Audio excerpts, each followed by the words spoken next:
पर उपस्थित धर्मेंद्र राठौर जी, अशोक चांदना जी, पवन जी, मनीष जी, गणेश गोगरा जी, सत्येंद्र चौधरी, आपकी मेहनत समय रहते या वक्त रहते आपको उसका फल ज़रूर मिलता है।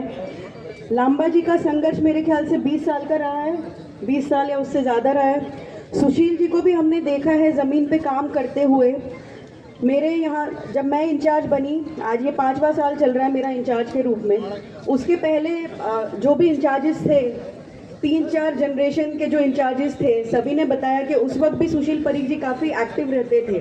तो ज़मीन पे काम करने वालों को ये मौका दिया है संगठन ने, उसके लिए बहुत बहुत ही खुशी की बात है। तो मैं आगे भी आपसे यही कहना चाहूँगी कि एक सामूहिक फोटोग्राफ आपका सामूहिक रूप से हो और क्यों ना हो।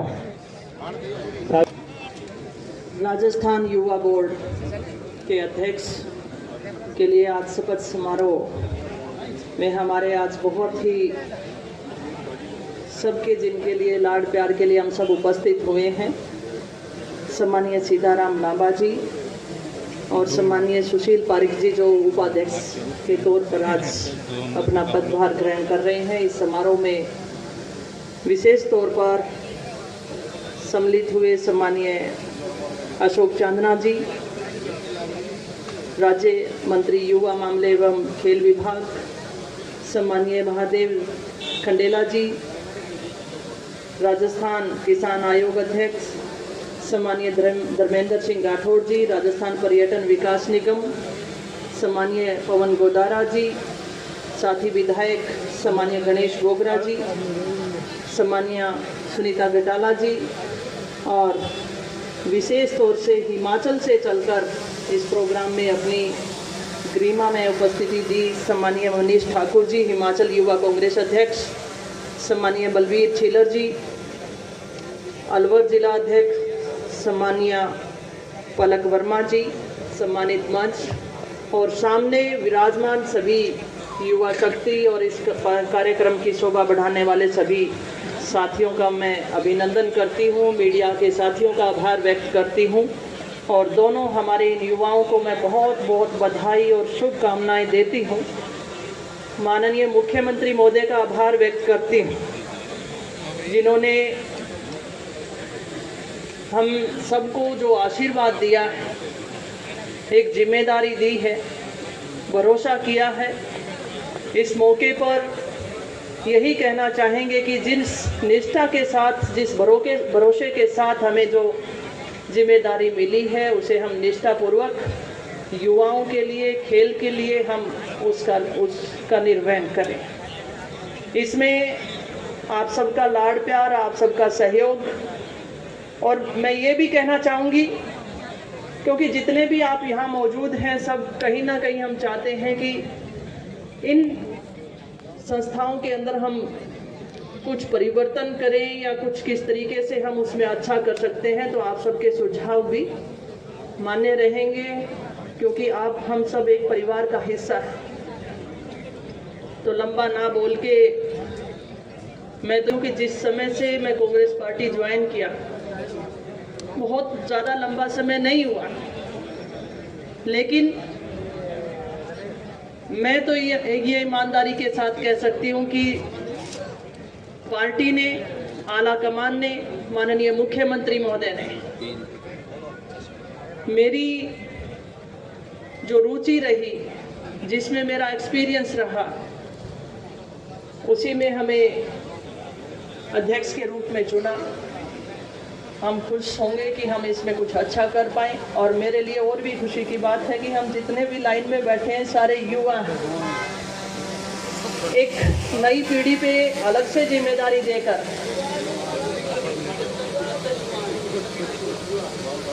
युवाओं बैठा युवा ही हो युवा ही हो।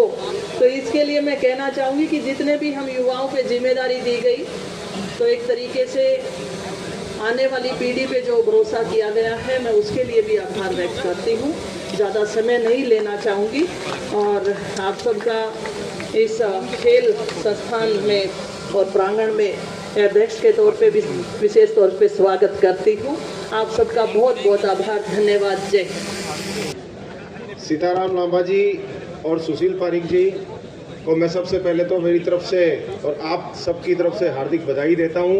उनके इस पदभार ग्रहण समारोह में हमें आमंत्रित किया। हमारे बीच मौजूद माननीय राज्य मंत्री युवा मामले और खेल विभाग भाई अशोक चांदना जी, पर्यटन निगम के चेयरमैन भाई धर्मेंद्र राठौड़ जी, पवन गोदर, क्रीड़ा परिषद की चेयरमैन और सादुलपुर विधायक कृष्णा पूनिया जी, महादेव खंडेला जी,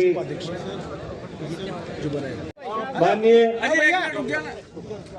मंच पर सादर आमंत्रित है आपकी अगवानी माननीय मंत्री महोदय और युवा बोर्ड के अध्यक्ष महोदय सीताराम जी लांबा को आप स्वयं अपनी ओर से सम्मान दे रहे हैं और उनको दिल से दिल मिला करके आपको आशीर्वाद दे करके और हमें ऊर्जा भर रहे हैं हमारे युवा साथियों के बीच में। होता सुशील जी पारिक साहब, आपको भी आशीर्वाद माननीय प्रताप सिंह जी खाचरियावास का पधारिए। इसलिए करेगा कि जिद है, जिद, कोई परवाह नहीं। अगला खुल के बोलता है राफेल के खिलाफ, अगला खुल के बोलता है पेगासस के खिलाफ। आवाज कोई तो बन रहा है, जनता की आवाज बनकर लड़ता है। और राजस्थान में संग फायदो है, काल आ रही हो बजट, जादू की डंडी चाले ली रे बीजेपी आना चक्कर आ रही है, बाहर सुन बजट की आवाज सुन। मैं सही है, मैं बाहर गहलोत साहब से मिले, बड़ा स्मार्ट लाग रही है, मैं देख रहा तो बहुत निश्चिंत है, आराम से, कोई टेंशन को नहीं, आराम से बैठा है। मैं समझ गयो काल बजट ज्ञान को आवेलो, बीजेपी वाला चक्कर खार पड़ेला और राजस्थान की जनता नाचेली के मजो आ गयो कोई बजट।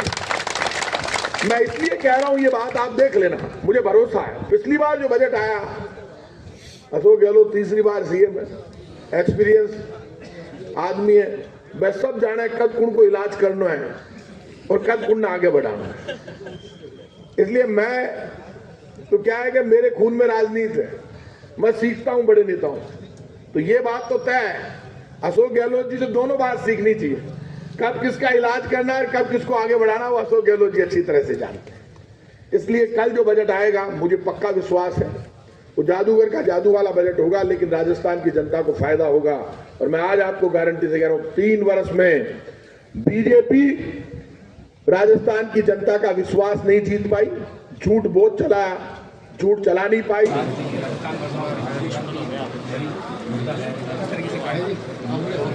देखिए, मैं सबसे पहले तो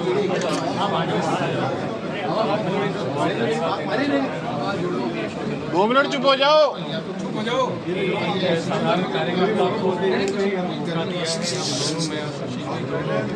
साधारण परिवारों के लोग हैं, गैर राजनीतिक परिवारों के लोग हैं और युवक कांग्रेस में और कांग्रेस में काम करते हुए कार्यकर्ता के रूप में उन्होंने हमें मौका दिया है।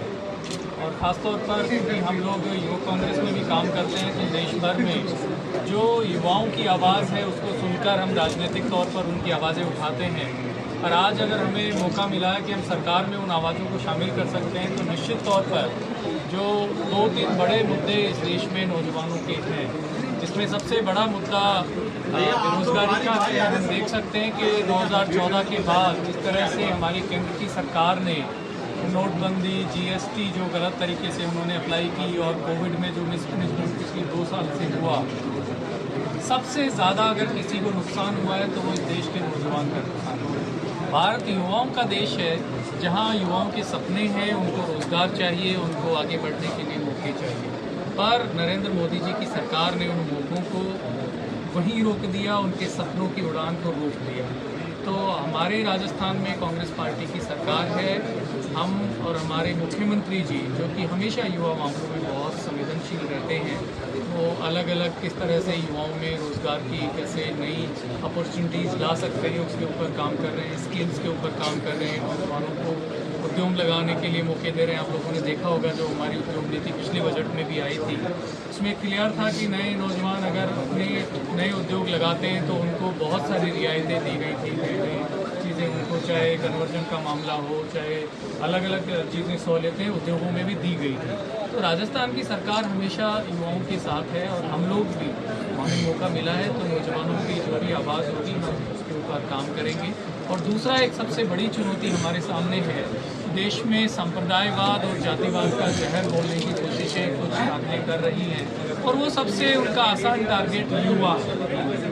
तो युवाओं को उससे बाहर निकालने के लिए महात्मा गांधी जी की सोच और इस देश को जिन्होंने जिस फैब्रिक में इस देश को बनाया, जो चाहे 5000 साल से हमारी सभ्यता संस्कृति की बात करो, भगवान राम से लेकर गौतम बुद्ध, महावीर स्वामी, गुरु नानक देव, कबीर और महात्मा गांधी तक हमारे पीर पैगंबरों ने एक ही रास्ता हमें दिखाया, प्रेम का रास्ता है, सद्भाव का रास्ता है। और उसी सद्भाव के रास्ते, गांधी के रास्ते और जो रास्ते पर अशोक गहलोत जी भी हमारे मुख्यमंत्री जी चलते हैं, हम लोग युवाओं को चलाने की कोशिश करेंगे।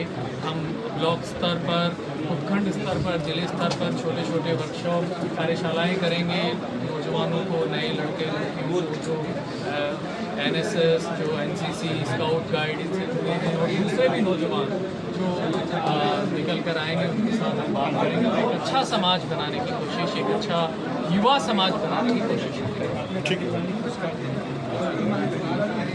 राजीव गांधी पुरस्कार हमारे देश के एक युवा प्रधानमंत्री जिन्होंने सपना देखा था 21वीं सदी का, और इस देश का महान लोकतंत्र जब तक जीवित रहेगा तब तक ये युवा याद रखेंगे कि 18 साल के नौजवान को वोट देने का अधिकार राजीव गांधी ने दिया। देश की पंचायत राज सिस्टम को मजबूत करने का काम राजीव गांधी ने किया। पंचायत राज में जो 50% आरक्षण की बात वो उस समय लाना चाहते थे, बट उनके जाने के बाद हमारी जब कांग्रेस की गवर्नमेंट बनी तब उनका सपना पूरा हुआ और 13वां 14वां संविधान संशोधन आया जिसमें महिलाओं को भागीदारी मिली, युवाओं को भागीदारी मिली। तो राजीव गांधी जी के नाम पर केंद्र सरकार हर बार राजीव गांधी खेल रत्न पुरस्कार दिए करती थी, पर पिछली बार से नरेंद्र मोदी जी की सरकार ने उस पुरस्कार को बंद किया है।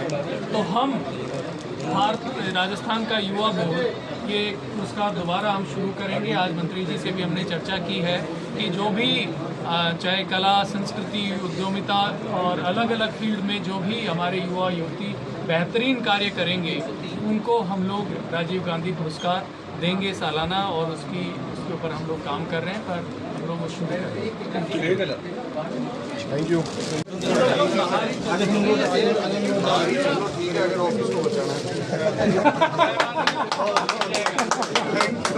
ऑफिस तो और बन जाएंगे, क्या बोली परिवार, साथी, जिन्होंने एक साधारण परिवार का एक लड़का जो राजनीति सोचता है, शायद कितनी मुश्किलें होंगी आप सब लोग बेहतर जानते हैं। एक लंबा संघर्ष बीता है, हर पल में आप सब लोगों ने बहुत प्यार दिया। सब लोग जितने यहाँ बैठे हैं, मैं आज देख रहा हूँ, सबका मेरी जिंदगी में बहुत हिस्सा है। मैं आप सबका यहाँ स्वागत करता हूँ,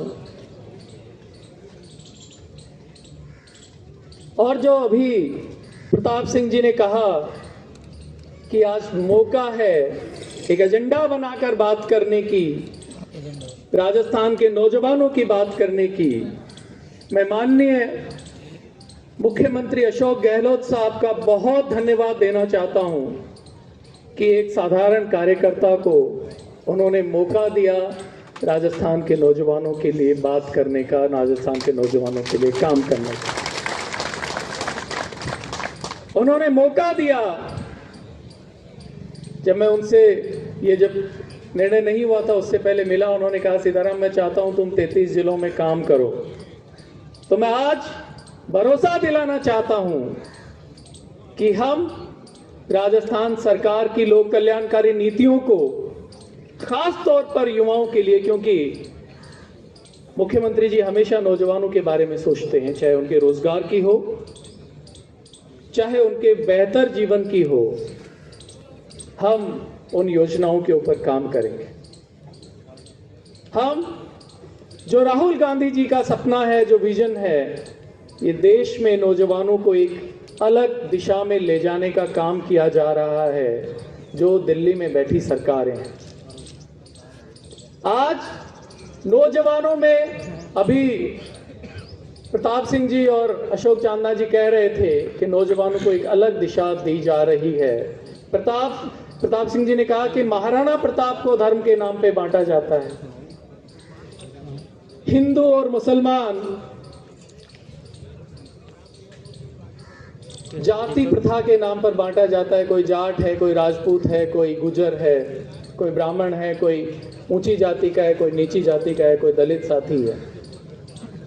तो आज सबसे पहले जो सबसे बड़ी चुनौती हमारे सामने है, मैं समझता हूं कि जो युवा बोर्ड का हमारा पहला उद्देश्य भी है, युवा बोर्ड का जो हमारा उद्देश्यों में लिखा है कि हम युवाओं में सामाजिक सद्भाव, धर्मनिरपेक्षता और आपसी मेल जोल की भावनाओं को कैसे बढ़ाएं, उस पर हम चर्चा करेंगे और समाज में एक अच्छा वातावरण तैयार करने की हम कोशिश करेंगे। अशोक ने कहा कि पूरा उनका सहयोग रहेगा और मैं भरोसा दिलाता हूं आपको, आपका सहयोग रहेगा तो मैं और सुशील जी जो आवाज राजस्थान के युवाओं की उठेगी, चाहे वो रोजगार की है, चाहे जिलों में रोजगार मेले आयोजित करने हैं, चाहे जो बहुत सारी भर्तियां खासतौर पर जो हमारे शेखावाटी से मैं हूं तो वहां पर हर घर में फौजी हैं, लगभग 2 साल से फौज की लिखित परीक्षाएं रुकी हुई हैं, उनके लिए हम क्या कर सकते हैं। जेडआरओ जो हमारे सेना के हैं उनसे हम लोग सरकार की तरफ से भी गुजारिश करेंगे कि जल्दी से वो चीज़ें हो, जो भर्ती प्रक्रियाएं हैं वो अच्छे से हों और राजस्थान के युवाओं को, युवा और युवतियों को सामाजिक, खेल, संस्कृति, कला, उद्यमिता, जहां पर भी वो अच्छा परफॉर्म करें। तो मैं सर आपसे आज ये गुजारिश करना चाहता हूं, मंत्री जी आपसे बोर्ड की तरफ से मैं ये गुजारिश करना चाहता हूं कि एक राजीव गांधी पुरस्कार आपके सहयोग से हम लोग राजस्थान युवा बोर्ड शुरू करें कि जो भी युवा युवती राजस्थान में, जो मैंने कहा कि कला, संस्कृति, उद्यमिता, खेल, किसी भी जगत में जो अच्छा काम करें, हम उनको पुरस्कृत करें और उनको आगे बढ़ाने और उनको पहचान देने का काम करें। मंत्री जी ने कहा है, धन्यवाद आपकी सहमति के लिए। और मैं ज़्यादा नहीं बोलते हुए, हमको काम जो हमारे नेताओं ने कहा, सारे जिनकी अपेक्षा है हमसे, मैं यही कहना चाहता हूँ कि आपकी अपेक्षाओं पर, आप सबकी अपेक्षाओं पर हम खरे उतरेंगे। आपकी जो आवाज़ होगी उसको हम आगे रखेंगे। आपके प्यार को मैं सिर माथे पर रखूँगा।